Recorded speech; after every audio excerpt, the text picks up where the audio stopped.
Nouveau scandale chez la famille royale. En effet, un ami de Sarah Ferguson, l'ex-femme du prince Andrew, est accusé dans un scandale sexuel. Un sacré coup dur. Voilà un nouveau scandale pour la famille royale britannique.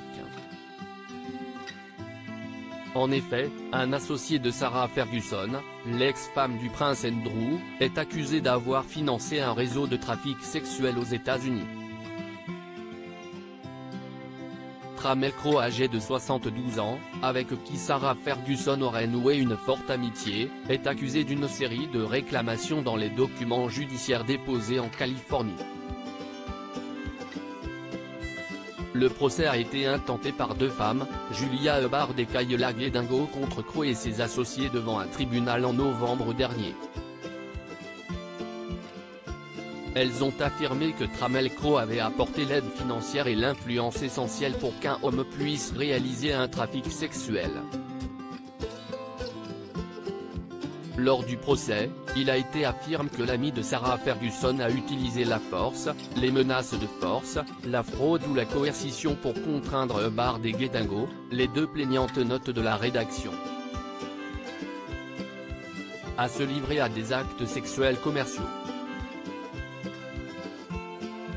Les femmes affirment que Tramell Crowe a forcé les victimes présumées à prendre des drogues comme le Xanax afin de les forcer à participer à des actes sexuels. Crowe a maintenu ce qu'il appelait des salles de lingerie dans chaque propriété qu'il possédait, dans lesquelles il gardait une variété de lingerie pour les invités, ainsi que ce qu'il appelait des chaussures de stripteaseuses. Un dossier épineux pour Sarah Ferguson lors du procès. Des documents juridiques concernant les soirées sexuelles organisées par l'ami de Sarah Ferguson ont été dévoilés.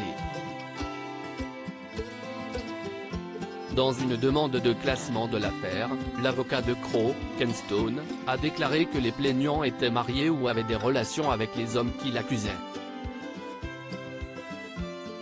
La tentative des plaignants de tirer parti de leur querelle domestique de longue date dans des allégations fédérales de traite des êtres humains et de « racket » est une tentative cynique d'extraire un gain financier de personnes qui ont eu la malchance de les croiser.